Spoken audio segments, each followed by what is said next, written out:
All right, welcome back. It's Jason Walter here. In today's video, I have a special guest, and that's Jeremy Knight of Austin, Texas. He is a real estate agent with a YouTube channel that's called Moving to Austin, Texas Guide, Jeremy Knight. So welcome to the channel, Jeremy. Hey, thanks for having me.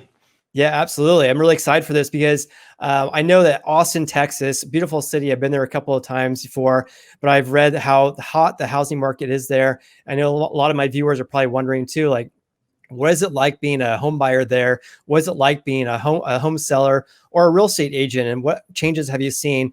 So in today's video, we're going to talk about all about the Austin, Texas housing market. So really excited to do that. Awesome. Yeah. I've got a lot of experience in all of those fields right now. So yes, glad to be here. Okay, awesome. Yeah. Your channel, you have about 9,000 subscribers, but yeah, can you just briefly describe for anyone who may not be familiar with your YouTube channel and your background? Can you just tell us a bit about yourself and your channel? Yeah, awesome. Well, again, thanks for having me. So yeah, my channel, I started about a year and a half ago. Before that was just a bunch of listing videos, kind of doing some fun, silly videos with my son. And one day somebody said to me, I've been in real estate for about 7 years. Somebody said to me, hey, on YouTube, there's no information about moving to Austin. There's like one guy, but he doesn't really do this stuff or that stuff. So, so I was like, whoa, okay. So yeah, my channel is really about moving to Austin, what to expect, moving to Texas in general, what to expect, different things about neighborhoods, the market, what to expect if you're a buyer, what to expect if you're a seller, relocating, what to expect. So we talk a lot about those things. I also have like a side live stream that we do called Real Migos, where you get not just myself, two other agents and a guest. In fact, you were on a few weeks ago. And we love just to talk about the market and kind of what's going on. And what's great about that is because you're getting some different perspectives on the market as well. So we have a lot of fun with the channel. And yeah, if you're thinking about moving to Austin or want some information about the market in Austin, it's definitely full of that on my channel. That's awesome. That's great to hear. Yeah, I started my YouTube channel about the same time as you, it sounds like, October 2019. The goal of my channel during that time was to tell everyone about what it's like to live in Sacramento, because I don't think a lot of people are going to learn what it's like to live here by reading a blog for someone who visited here for a weekend. And you live in Austin, Texas, been living there for a long time. And so I think you're going to provide a lot of value from someone who actually is an actual resident there and a real estate agent. So that's really awesome. So welcome. Thanks for your time again. I guess one question I have is, I know the market there is so extremely hot. What is it like being a real estate agent there in Austin, Texas? It's changed quite a bit. I mean, a year and a half ago was before the pandemic was already hot. And so we were already seeing multiple offers. I mean, I've been in real estate in Austin for about 7 years. There's not been a year that it hasn't been super busy in general. And then you light the flame under what happened during the pandemic, and it's been crazy. So for myself, it's definitely a challenge getting clients under contract. The amount of inventory that we had decreased considerably. So, we're seeing clients writing offers $150,000 over list price. We're seeing for what price point though? $150,000 for a $500,000 house or for like $1 million house?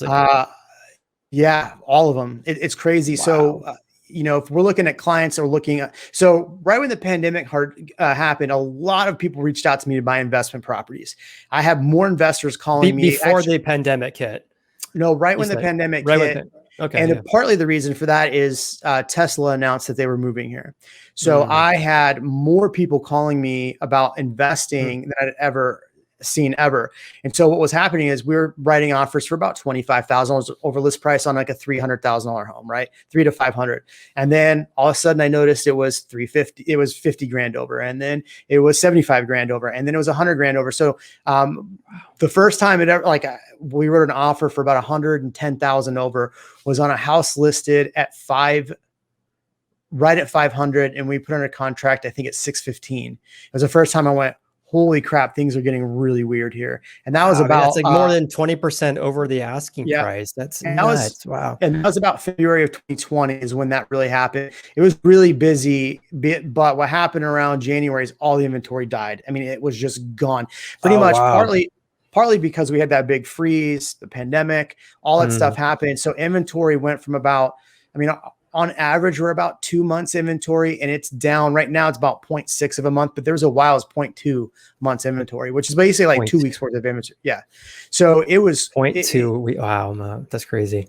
So and we were to backing standing up, like, so backing up though, so before this pandemic began, you saw a huge uptick in activity, and that was because of Tesla coming in, and so that just wiped out inventory even before this pandemic began. So I was like in It what, was like about, March? honestly, it was about the Yeah. same time. Yeah. Cause Oh, I was think it? Oh, it's a they perfect announced storm around though. June. Yeah. Yeah. Tesla announced like pretty much 2 months after the pandemic really started happening, lockdowns. I think it was about June, July, they announced. And then Mm, it was already busy. I was already getting calls from people like, hey, I don't want to be in California anymore. I don't want to be in New York mm, anymore. I don't want to be in Seattle anymore. And then, I mean, Austin's always been that place where people have come to because there is a lot of tech here and there's a lot yeah. of fun events all year round. There's a lot of fun events. So yeah, it was the perfect tinderbox to happen at the perfect time. Wow. Yeah, I couldn't even imagine. So that really wipes out, like, I can imagine for the people that live there locally, you having all Mhm. these investors coming in, plus a lot of people moving from out of state into Austin, Texas. It probably really hurts the affordability there, I would imagine. Yeah, I forget what the stat that I recently saw, but it was something to the effect that outside money is like 5 times to 1 what people that live in Austin make, right? So you have Oh, yeah. people are coming in with like $250,000 cash, where the regular home buyer in Austin only had about $50,000 cash or something to Mm-hmm. that effect. So, I Mm-hmm. mean, it was like 5 times the amount of money on hand. And you've done really good videos recently talking about the amount of cash purchases. And that's also been recently, I would say really since February, we've seen more cash purchases than I'd ever seen before. Probably about 20% of our market is about that. Yeah, I've done the math. About 20% is actually cash purchases. Interesting. Yeah. In Sacramento, I think it's around like 13 to 15%. Nationally, Mhm. it's around like 23%. So Yeah. you're kind of like on par with like the national average, I guess, which makes sense because people are moving from more expensive areas to more affordable areas like Sacramento and Austin, Mhm. Texas, and buying houses all cash or with like a significant down payment, right?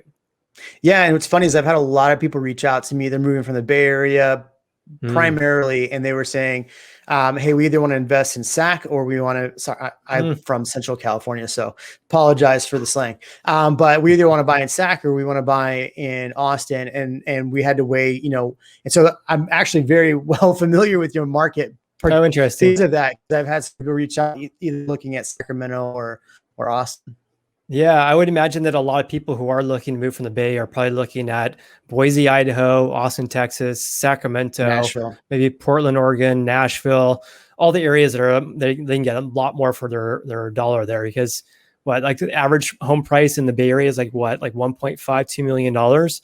It's a lot. Yeah. Yeah, it's a lot. And in Austin and in Sacramento, we're like around like 500,000. So yeah, it makes a lot Yeah. of sense why people are moving. So the buyers that you're seeing right now are the vast majority of those like work at home arrangements where they can virtually, work virtually anywhere they want, or what are you seeing for buyers that are moving out of state into Austin?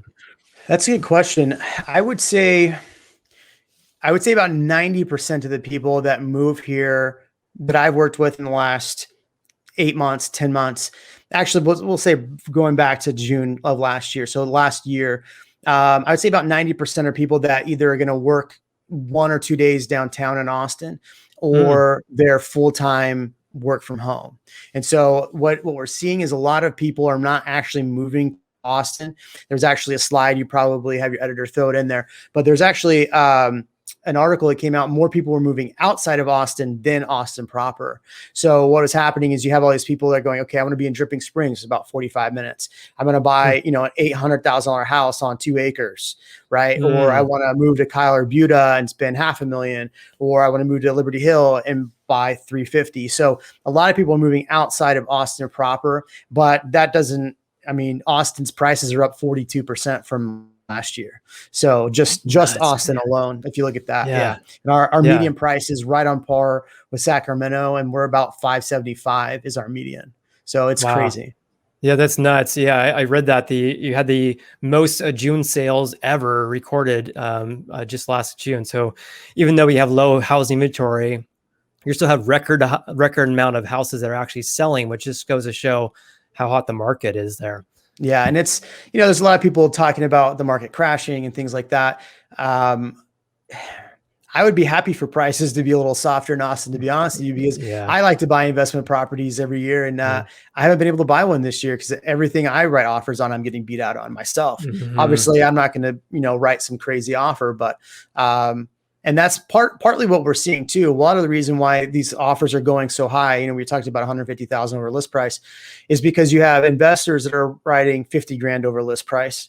And then you have these buyers bidding themselves up. And so, and you're asking about price points. I had a listing at 1.1 go into contract to 1.3. We're talking about 200,000 over. So it doesn't matter the price point. We're seeing stuff kind of on average 150 to 250 over. Interesting. Yeah. And we see that in our marketplace too, is I had a cash buyer around like 1 to like 1.3 million. It took us 4 offers to get an offer accepted, right? In all cash, only having a very, very short window for inspections. And actually that 4th offer was declined. They accepted another offer, but then that buyer backed out and we were able to swoop in. But yeah, I think that with the work home arrangements, you're seeing a lot more in all price ranges that have a lot of activity in it, because in our marketplace, just like yours, I mean, $1 million property is a luxury home. But then in Sacramento or greater Sacramento area, a lot of the houses are selling very, very quickly with multiple offers, some of them all cash, despite the fact they're it's a luxury home sale. Well, what's funny about that is, a couple of years ago, in order to get your luxury designation in Austin, it was selling, I think, 3 homes over $500,000. It's crazy. In the last couple of months, I don't think I've sold a home under 500,000. So it's crazy to think of that, Yeah. So you're in the mega mansion category then or something. Yeah. Yeah. So for the offers that are being accepted right now, I'm just curious, like what kind of offers are you seeing that buyers are actually writing? And then what is ultimately the offers that you're seeing that is ultimately sticking and where the seller's accepting it?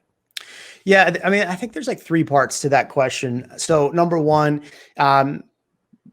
what we're doing and what a lot of agents on my team are doing is, having that conversation with the agent to find out really how many offers are coming in, what the seller's needing. So, that kind of helps curtail the rest of that offer and what we end up doing. But For I'd sure. say on average, like right now in June or July, 20 to $50,000 over is what we're kind of seeing.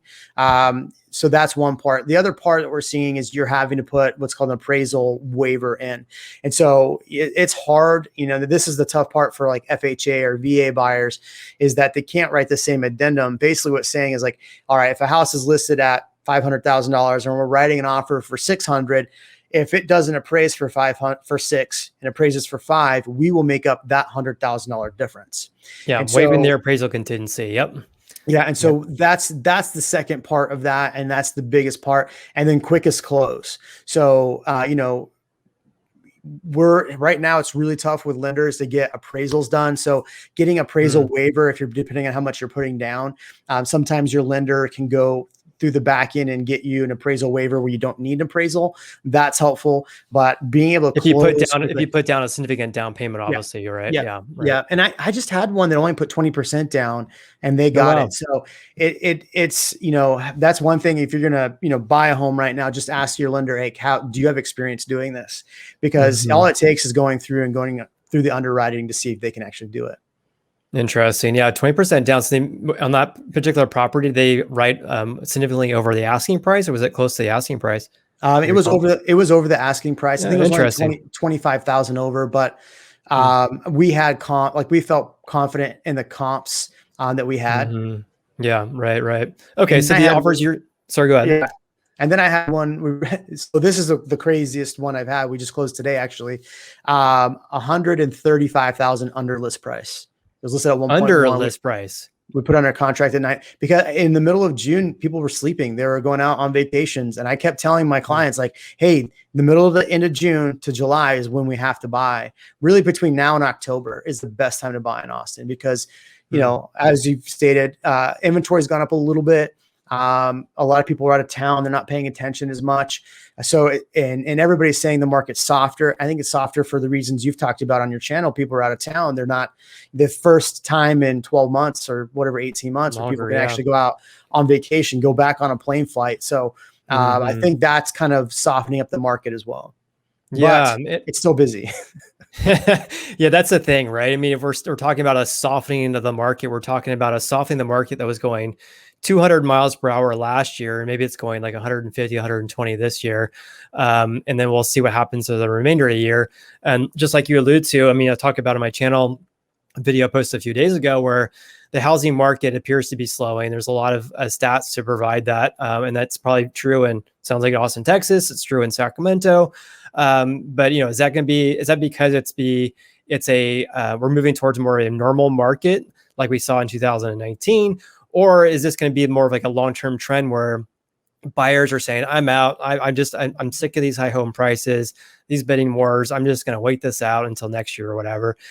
So I always tell people time will tell if it's going to be Yeah. a seasonality effect here, or is this going to be maybe a combo effect with people thinking, hey, homes are so expensive right now. Home affordability is down, down, down. And so I'm going to be taking a break here.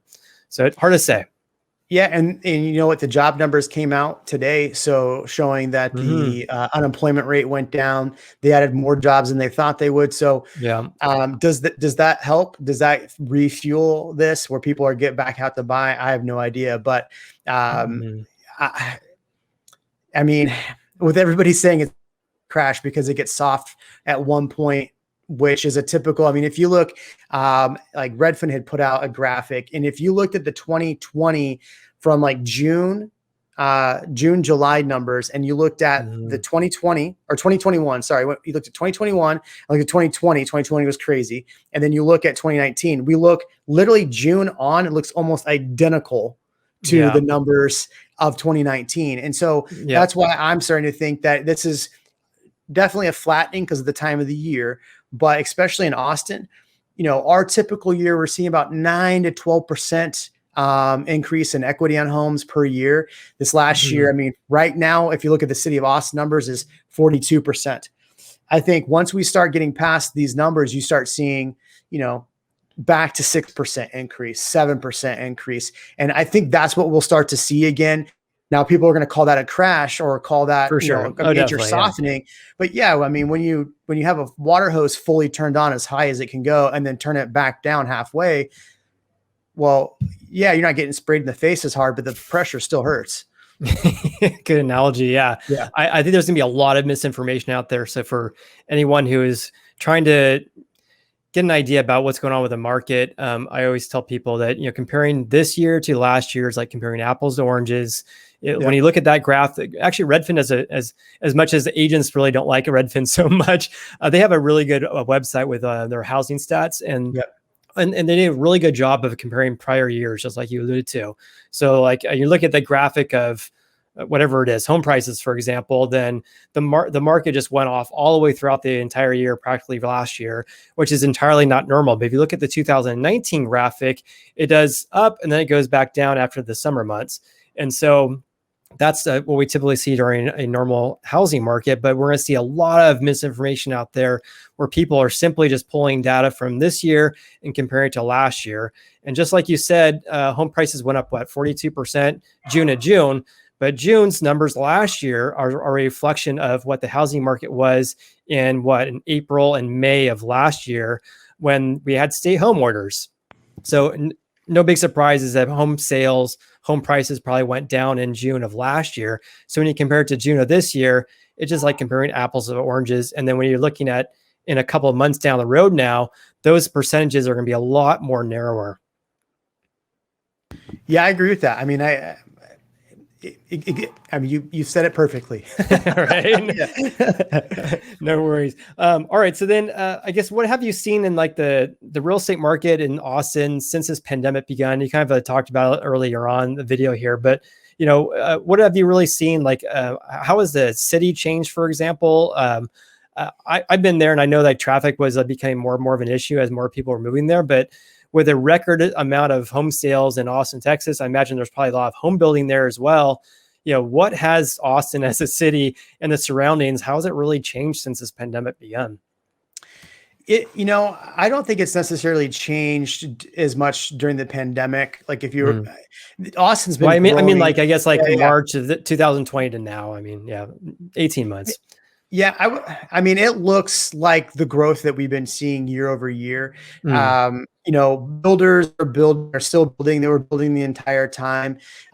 Obviously, you've done quite a few videos, and I've done quite a few videos that builders are having a hard time getting materials and things yeah. like that. So that's really slowed down some of the growth. But Mm, traffic is one of those things. If you were to drive around 5 months ago, 6 months ago, and you're to come out like in January and go, oh wow, Austin's so beautiful. There's not that much traffic. People, when they talk about traffic, and now you look at it now, we're talking, this is the summer months.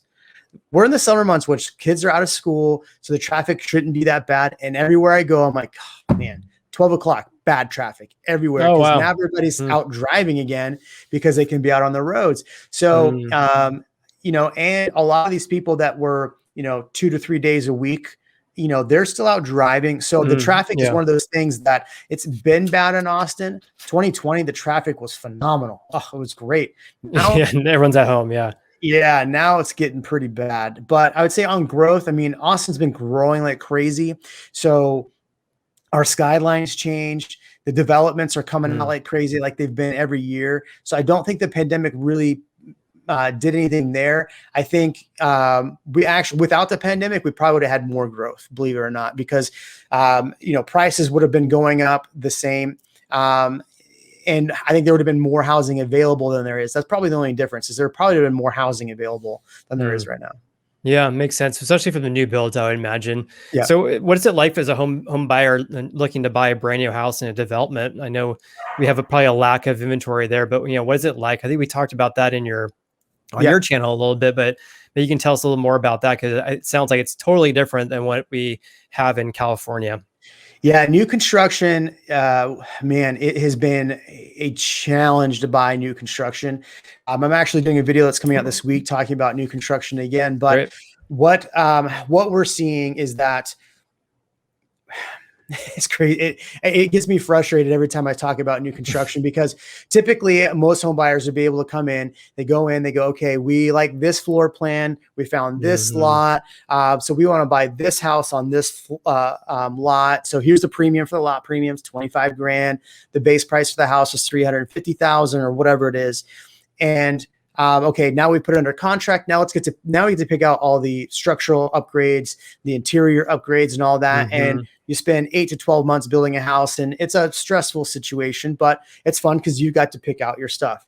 Yeah, and then you Now, just walk into the sales rep office and then just yeah, look at the map of like all the lots that are available, and then you could like go back home and sleep on it and figure out where you want, or visit yeah, multiple times, and then you just place your deposit and then there yeah. you go.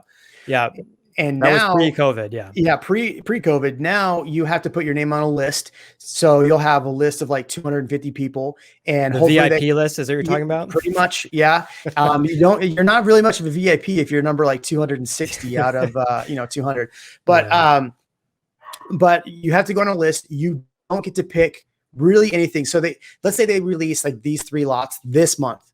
So they're releasing 3. You get to pick, okay, what of the 3, if you're the top 10 of that list, they go, okay, here's the three properties we're releasing. It's this floor plan on this lot, this floor plan on this lot, this floor plan on this lot.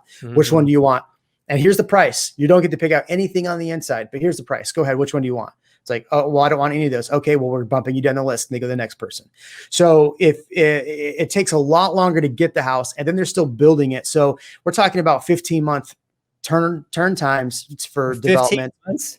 So 15 they months. do that asking hey, this is the actual price. And then it's basically a dirt lot, but all the fit and finishes have already been selected, but they haven't even Selected. started Haven't anything. even started building it. Yeah. So and then the other way they're doing it this way, where they've picked everything out, they've built everything, they spec'd everything, they get to sheetrock stage, then they put it up for auction. So they go, okay, all right, now you 200 people can vote, all bid on this house. Here's what we want our base to sell the house at, right?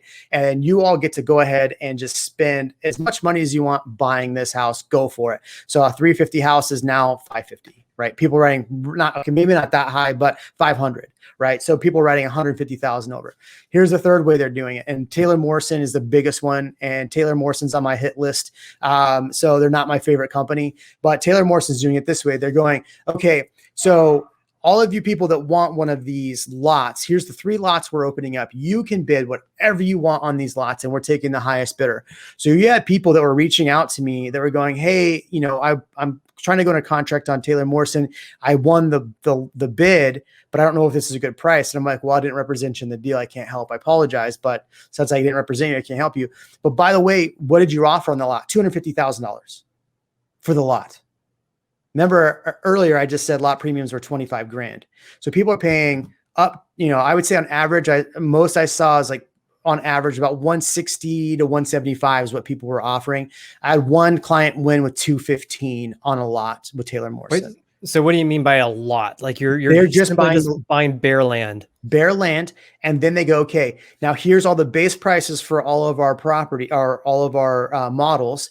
And then so now you've paid $250 for the lot. Now literally just dirt, dirt. No house whatsoever that's even going to be constructed. That's just like the dirt lot price. Just a dirt lot price. And then the first neighborhood I saw this, I'll give you the example here. So a build out cost of this neighborhood was between $550 and $650, depending on how big or small you went. And explain that for the viewers though. Just it's a build out cost, meaning the cost to construct the house. Yeah. Your final contract price was between about $550 and $650. Okay. Right? But then you add on the cost of the land. That was final. That was final. Oh, sorry. Okay. Yeah. Okay. So that's like if you know, the house, let's say the base price for the house was 400 or 450 and the lot was 50 grand. And then you put 50 grand in upgrades, you're at 550, right? So that $25,000 to $50,000 lot premium went to $200,000, which meant that entire build out for that home went up to about $800,000. Wow. So neighborhoods that were selling at $550 to $650 are now $800,000 neighborhoods overnight. So people wonder why our numbers are 50 to 42% higher year over year. Well, because now some of that stuff's starting to close. But that's a 15-month process basically then too. It's still a 15-month process because you know what's nuts about that too is like, I mean, everything you described there is just completely nuts. And I understand where the builder is coming from because they can basically ask for anything they want. And they're going to get what they're asking for. And then they're also on the hook for the price volatility of building costs. But from the home buyer perspective, if you're using a loan, then when can you lock in your interest rate for that home purchase that house is not going to be built for 15 months down the road? I mean, it's going to be a few months before it's built, I imagine, right? And all of that sounds bad, right? So try this. So does it get worse? Yeah. I don't know that Taylor Morrison was doing this, but I do know other builders were doing this where they were putting in escalation clauses. So in California, you can have an escalation clause and you write a contract, right? Well, in Texas, we have 0 escalation clause in anything. So you can't have a lot of clients say, okay, I want to put an offer for 500, but I'd like to go up to 525 or 10 grand over. I'm like, well, we don't do that. It's your highest and best offer. I see. Okay. But what some of these builders did, even though you had to bid on the house, even though I saw this firsthand, I had a client that bid on a house. There was the house they brand wanted. New house you're talking about. Yeah. So they had to bid on, they don't get to pick out anything in the house. They had to bid, I think $75,000 over list price to get it. And then in the contract they wrote, we have 2 opportunities to escalate the price. Oh, man. So they're under contract to 575 at this point, but it could be a 650 home. If that client wasn't approved up to 650 and they raise, I mean, 650 is not a real number. I'm just throwing a number out. Yeah. But let's say they rose the costs, 25 grand for lumber fees.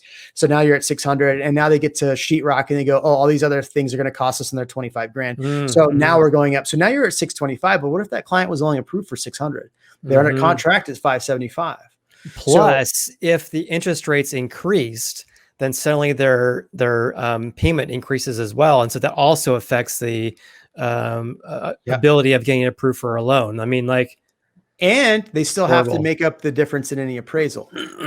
the builder put that in the contract too. So I think what we're going to see. So going back, can we talk more about the escalation clauses? I've talked about this on my channel. I know that the National Association of Home Builders released like an example of like this escalation clause when telling home builders you may want to look at this because, I mean, I'll totally get it because if you look at the price of lumber, for example, went up like I think almost up to 300%.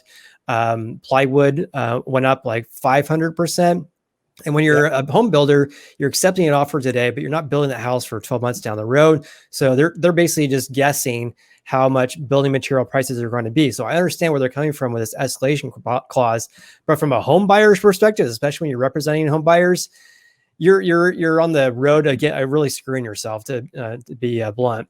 Right. And so that leads to something I think is going to start happening um, relatively soon, because a lot of those people that did those, crazy, or I call them crazy contracts, were writing those around November, December, up until now. So if you think about it, those homes probably don't have appraisals done yet, and they're probably having appraisals done more around October, November. Mhm. But I think what we're going to start seeing, and this is my prediction, you're hearing Okay. it first on Jason's I channel, know, I know what you're going to say. Go ahead. is that a lot of these builders are going to be in a lot of trouble in the next 4 to 5 months, Mm. where these costs have come down. You've even on your channel, I love that you put out your data first. Where is it 6.4% reduction in buyer demand for builders? Is that what it says? Or we were down 6.4%? Are you talking about new home sales? Yeah, new home sales were down. Yeah, I think Correct. it was like 6.5%, something like that, Something to that from effect. June to July. Yeah, which, by the way, that's not actual closed Right. contract. That's a pending, that acts more like a pending home sale, because that's a new home sale acts like a pending home sale. It's when the home builder accepts an offer from a home buyer. So it's a So, key leading indicator. Yeah. right. So go ahead. So that's starting to come down. So we haven't seen what the July, well, really what the August numbers are going to be, which August typically is a little bit slower of a month. So I would imagine it's Mhm. going to be even more than that. So what's Mhm. going to happen now? Buyer demand starting to wane, and buyers can go, okay, well, look, I don't want to wait 15 months. I don't want to wait 14 months or 12 months, whatever it is. So I'm just going to go find a resale home, and then I'll go do upgrades if I need to. I can't tell you how Mhm. many clients have come to me and go, I would just rather Mhm. buy resale right now. I don't want to do. And so a lot of the clients that I would have put under contract on a new build are going, no, I'm done. And so we're going, Mhm. and because the resale market's softened a little bit, where they can actually not do 150 grand over list price Mhm. Mhm. every offer. So Plus, they can builders, move in theoretically in 30 days rather than yeah, waiting for 15 months. And then they don't even know what their freaking yeah, housing payments going to be like, because if they have the escalation clause and yeah. then building materials go up and then interest rates go up, that's just a recipe for disaster. I don't know why would someone want to go down that path. Yeah, I agree. And so what we're going to see is a lot of these builders are going to get stuck with these properties they built, these very high prices. The buyer falls out. They go, you know what? It didn't appraise. I don't have the 250 now to make up the difference. So Mhm. we're going to see that inventory stack up. Builders are still Yeah. having to build. Things are become a little bit cheaper. Well, not yet, but they will start to come down a little bit because lumber costs are slightly coming down. You did a Mhm. really good podcast last week with the Simon, economist. Yeah, Simon. an So, uneducated economist. Yeah. yeah. Anyone who hasn't seen his channel, if you're interested in lumber industry, check out that video. But also his YouTube channel is awesome. And Great guy. I'm already starting to see it where builders are starting, especially those ones that dropped real estate agents commissions way down. They are already coming out and putting out, hey, we have this inventory. We're giving $10,000 incentive to buyers. We're doing this. We're doing this. And my email is full right now of builders trying to Hmm. get to win me back, to bring clients back to them. Are they increasing their commissions or to I the haven't. going rate again? The two that are on my on favorite list, I haven't seen this come up yet, but Yeah. I've seen others that are now starting to go. Like, here's the crazy part, and I've never been driven by what the commission is, right? And Mhm. most agents shouldn't be, but some are. But there are times where builders were going, "Hey, we're going to give you 4 or 5% for bringing in a client by." I'm Wow. starting to see that again.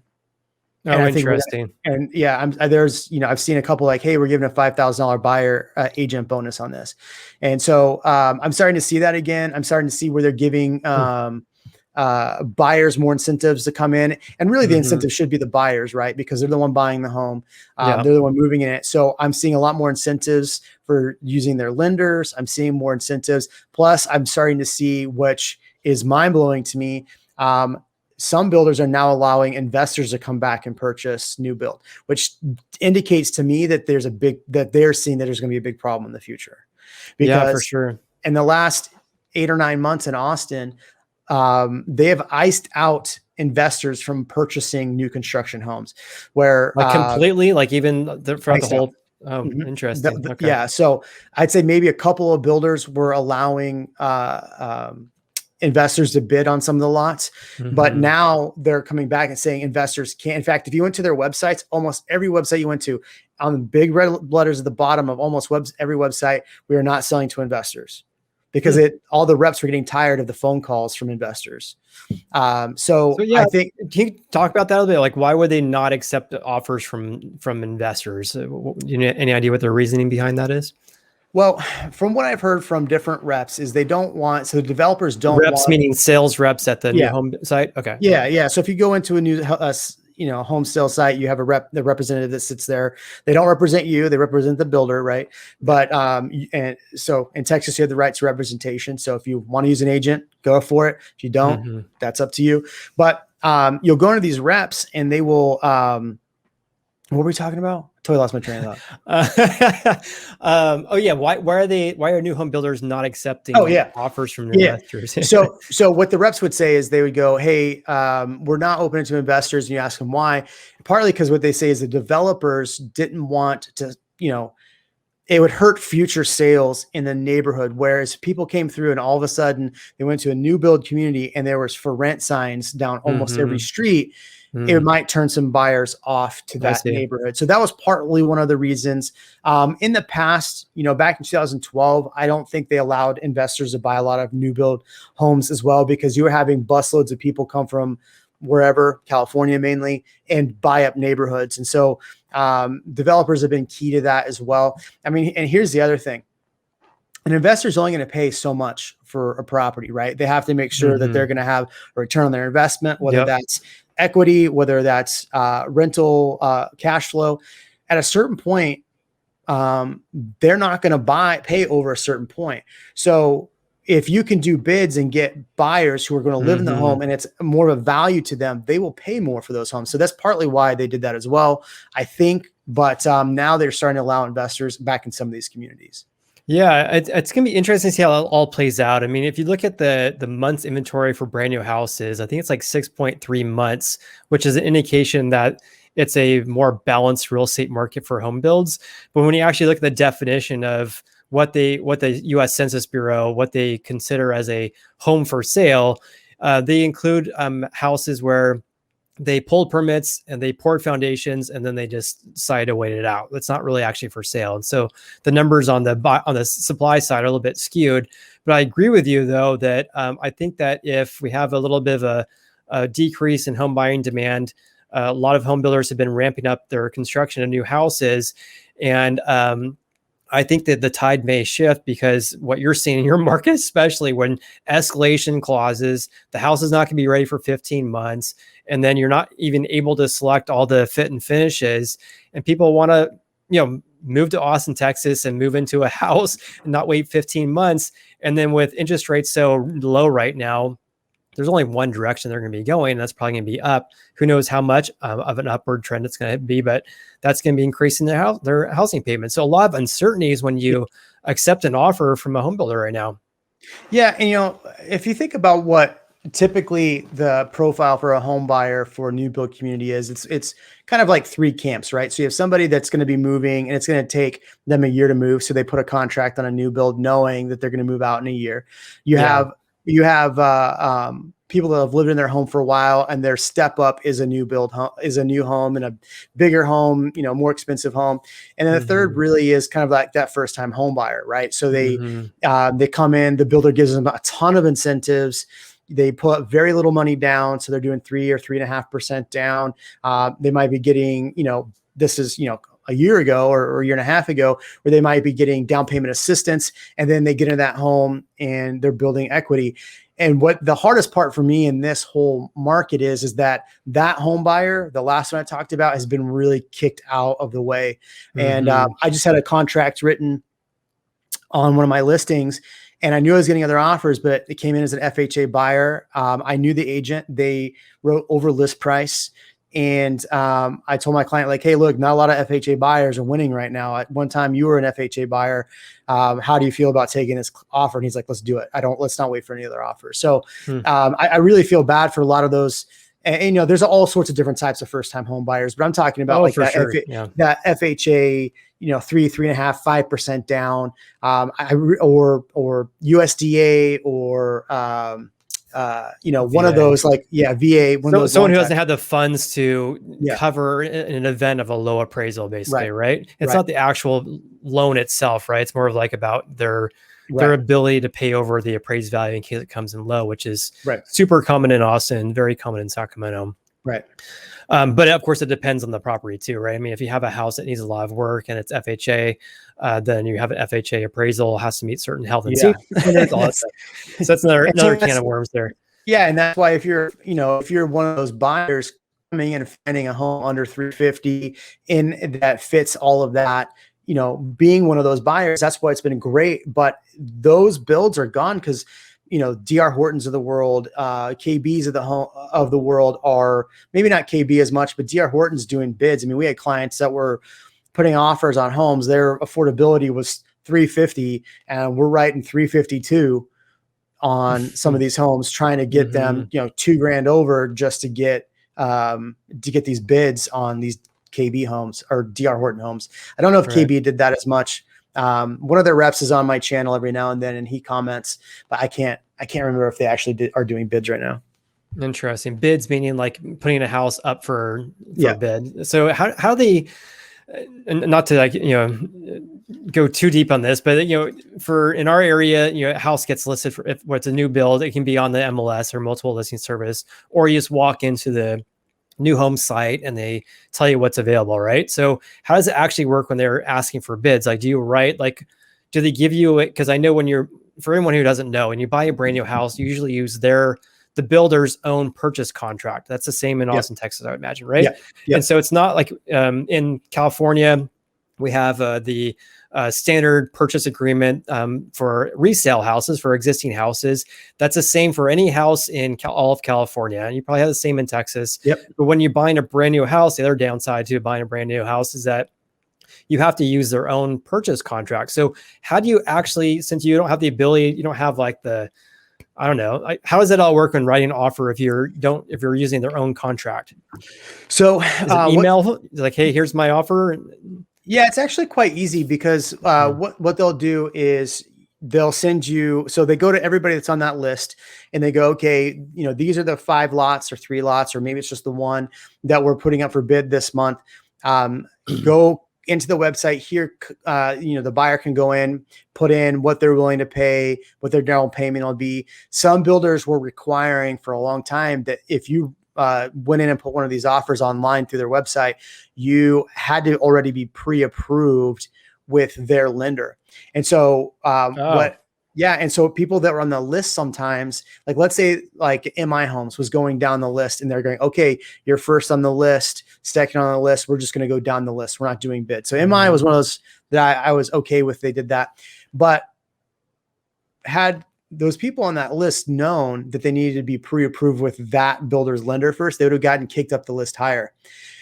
Luckily for me and some of my clients, I knew that and said, hey, I went to the reps, said, hey, will this help them kick them up the list? And instead of waiting 6 months, they only waited 2 months to get it. So, but yeah, so a lot of times it's just through the website. Another thing that they'll do, and I haven't seen as much the last couple months. It could be I'm not paying attention to it, but I did see quite a few times where like Lennar, DR Horton, some of the other builders were going on and putting it on the MLS, and in the MLS notes, it said, write us your highest and best offer. And so basically you had to do the same thing. You just go to their website, you put in what you're willing to spend on it. If you're pre-approved, not pre-approved, upload whatever document. So that was the way they were doing it primarily.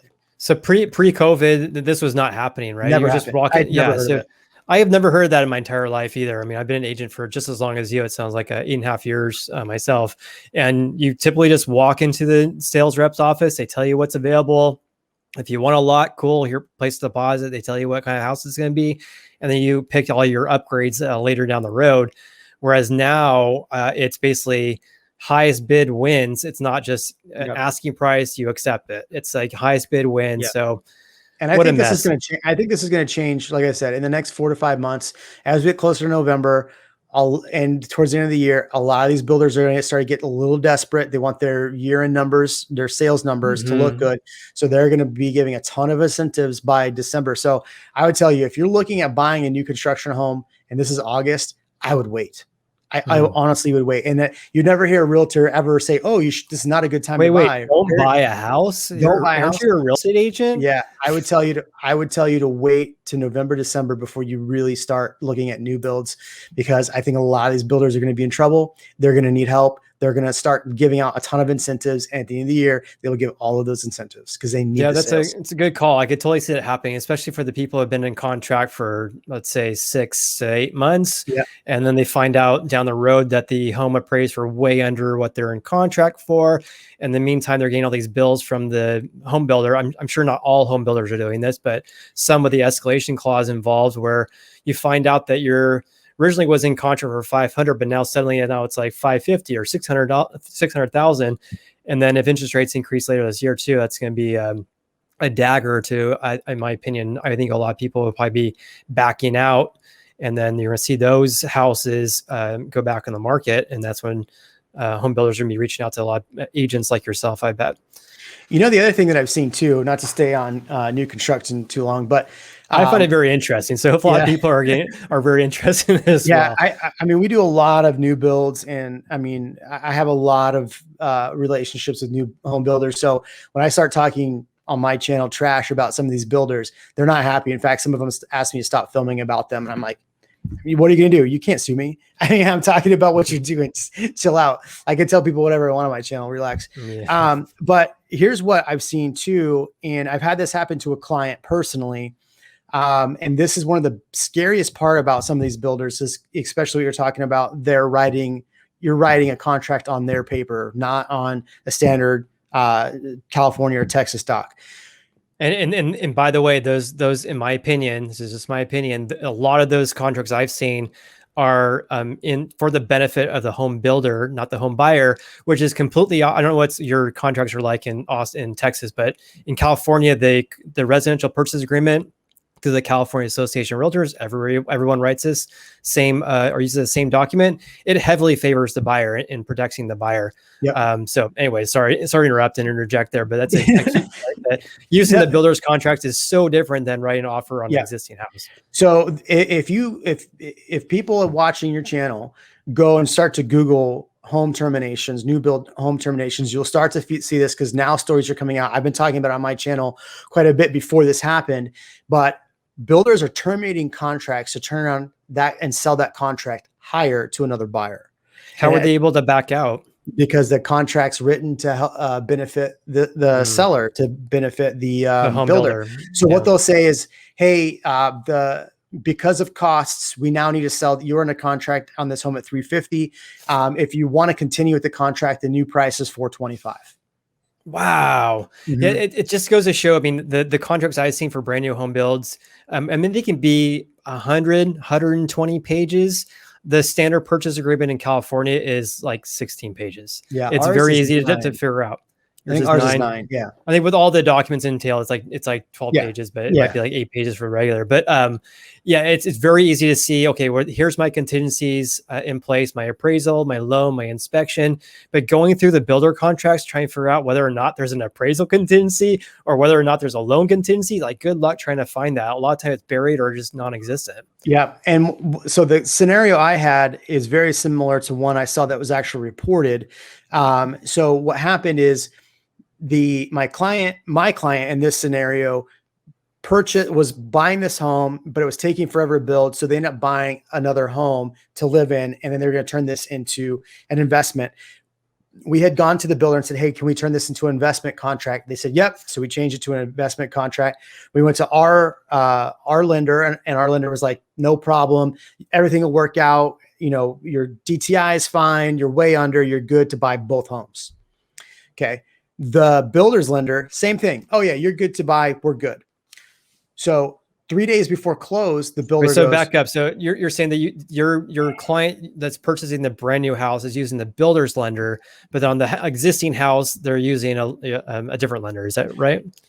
Correct. Okay. So, but our the one on the existing said they would be able to buy both. They ran Yeah, numbers to make sure that they could purchase both. totally. So the builder's lender, we did the same thing. We said, hey, they're going to buy this. Can you run the numbers? And the builder's lender said, yep, everything's fine. So we verified on both ends. Mm-hmm. So we get 3 days to closing. We go to one of our final walks, and the lender sends out kind of a snippy email, which is basically like, hey, this has been a great contract. I'm sorry we can't do this, but we've denied you for the loan. Wait. This is 3 days before you're supposed to close escrow on a Yeah. brand new build that you've probably been in contract for how long? It's 6 or 7 months. Yeah. And the 3 days before you're supposed to close escrow, they tell you that they cannot close escrow. They gave the client a denial. Yep. So yeah, tell us about that. So I do not understand. That's not something you ever hear about. very, very rare do you hear that a builder's or that a lender is going to give you a termination right before closing, or they Oh, can't. sorry. It was okay. So it was a Not lender saying, "Hey, I'm not." Yeah, Go the ahead. lender said you can't. The lender said we cannot fund this loan. Your DTI is too high now.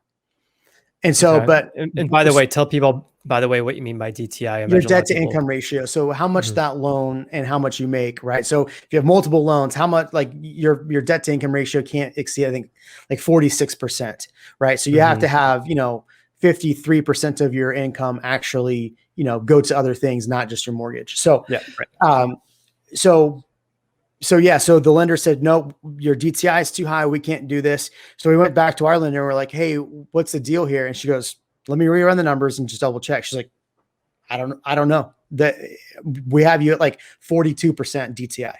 You're good. You're more than good. So, but the builder's lender was like, nope, can't do it. We're done here. Sorry. So we went back to the builder and we're like, well, let us change to our lender. Can we get the same incentives? Nope, you can't have any incentives, which is going to cost my client another $5,000. Okay. They're like, fine. We just want to close the home. Finally, we get to the day before close. So there's like 2 days of all this craziness. And finally my client goes, forget it. We're just going to move to cash. We have the cash in hand. We'll buy it. So they bought it cash. So Were they allowing you to use a different lender? no. Oh, they weren't. So they basically said, "Hey, we're not going to allow you to change lenders Yeah. and kick rocks." Yeah. Basically. Yeah. Unless you close in this amount of days, which the other lender was going to have to take like 22 days to close. So we were not going to make the close date. And in Texas, if you don't make the close date, the seller can take the house back and put it back on the market. Here's what I don't understand about that. So it's not like the lender, the person's DTI changed 3 days before the close of escrow. They must have known what the DTI was like way before that. It doesn't make any sense. So here's where things get very interesting. So my client closes. 2 days later, the person that was renting the home from them goes to move in, and this couple comes up to them and goes, "Oh my gosh, you guys actually bought the house." And they're like, no, our landlord did. They're like, oh, so they actually closed on it then? Like, what are you talking about? So they get them on the phone together, and they tell my client that 2 weeks before closing, the rep for this builder was shopping the house to them for $50,000 more than what we were under contract for. That's so unethical. Now, here's the great part. They got pre-approved with the same in-house lender before we knew that we were falling apart. Wow. So did you file like an ethics violation, or what would you guys do? Yeah, my client's in the middle of going through that. They've consulted attorneys, and but it's been, yeah. That's horrible. That's really, really, really poor. And so there's other, if you Google, there are other people that are starting to have this scenario where the builder's lender is saying, oh no, you can't close right before. And then they're putting it on the market for more. But yeah, I mean, it's super unethical to do that. I understand that because that's like one of the pros of buying a brand new house when it upward market, right? Where you get an offer accepted today. If home prices increase 40%, then you just bought a house for 40% below what the market value is when it's finally closes escrow. Yeah. But if the builder is using that to their advantage, I wonder if there's something that's buried in the contract there that says that, hey, they can back out for virtually any reason. Yeah. So I did a video about this. So you have to go back, and I actually took snapshots of what people had written had happened to them. And there was a lot of different things where in the contract, it said that they can terminate at any point for these X reasons. So, Wow. I mean, it's just, yes. that's crazy because you spend like a year waiting for your house to build. You're making all your arrangements to move into your house around that time period. Yeah. And then you're spending all the time on picking your fit and finishes if you're even able to do that. And then the builder can just back out for virtually any reason, which is entirely abnormal in the existing home sale Yeah. side, because Seller for can't, once you go under contract in a resale, the seller cannot back out for any that reason in is true. Texas. The buyer Oh, has well, some outs, you but the can have a seller seller has zero contingency outs. though, still, right? Seller doesn't have any contingency to back out. The buyer has all the contingencies to back Okay, out. well, our market, I mean, I'd say like probably 95% are there's no seller contingencies. So the only seller contingency we have is like, hey, Mr. Buyer, I'm going to allow you to buy this house, but by the way, it's going to be contingent on me finding a replacement property. Got And it. so if Yeah, that we person don't have doesn't that. find a replacement property within a certain period of time, then they can cancel the contract. But vast majority of the transactions we have, there's no seller contingency whatsoever. So you're right. When the seller accepts an offer on an existing house, not a brand new house, then the seller doesn't really have any means of backing out unless the buyer breaches the contract. And then in California, if the buyer breaches the contract, let's just say they have to move their inspection contingency on Monday, then on the California residential purchase agreement, it gives them 2 additional days to perform the act that they're breaching, right? So if they were supposed to move their inspection contingency on Monday, they really have until Wednesday to do that. And then the seller can send them a cancellation of contract. So there's like this process involved where it's very challenging for sellers to back out, which it doesn't sound like that for home builders, at least for some home builders in Austin. That's nuts. Yeah. Sorry. That's a challenge. That's so frustrating for you as an agent, but then aggravating and super frustrating for your home buyer. I really feel for them. Yeah. I mean, that's it. I'm not trying to, here's the thing is like, this market's crazy. People are saying that it's going to crash. There's a lot of like information people are putting out, almost convincing people not to buy right now. And I don't understand why. But if you look, there's all this negative press around buying a home right now. Saying millennials regret buying a home, which is an article that was a reverberated article from like a year ago, whatever, like, or all the stats. So, but here's the deal. I'm not trying to scare anyone not to buy a new build home, but what I'm trying to do, especially on my channel, is give people the information on things to look out for. And that's, and I've never once on my channel said, hey, call me to buy a home with me. That's not what my channel is about. And that's what I love about your channel is you're not fishing for business. And that's not what I'm doing either. I'm giving people information. So this information isn't to scare you not to buy a new build. It is information to what to expect, right? And that's our whole job as agents, is to give people the tools they need to buy a home, sell a home, or invest. That's our job, is to give you the tools in your tool bag. Absolutely. Very, very well said. It's so, despite all the negative stuff we talked about with buying a brand new house, it can be a positive experience still for people, right? Yeah. And then as agents, I mean, just like you said, my channel is all about educating people about what's going on with the housing market in the United States. And in this video, Austin, Texas. So they give them the tools to make their own decisions about whether they want to buy or sell a house. Like, I always thought it was so weird where I got my license, and I think it was like 2013 or something like that. And it was a joke where people would say like, "Oh, when's the best time to buy a house?" And like you like basically were trained to say the best time to buy a house is literally right now, or the best time to sell a house is right now, because they're thinking about their commission checks. And so we have a interesting industry that we work in. I always tell people that the barriers of entry into real estate are very low. So you have a wide range of people you work with, and you're definitely going to be a lot of agents out there are going to be giving people bad information, and rather than being more of an advisor, like I think that's that you and I both take. So greatly appreciate your honesty regarding that. And I would love to see your video about that with the screenshots and everything too. So if you wouldn't mind saying that my way, and then I'll post it in the video description below too. Well, we're on about an hour right now, so I think maybe we can wrap this up and do this another time as well. And we can get an idea about what happened later on this year too.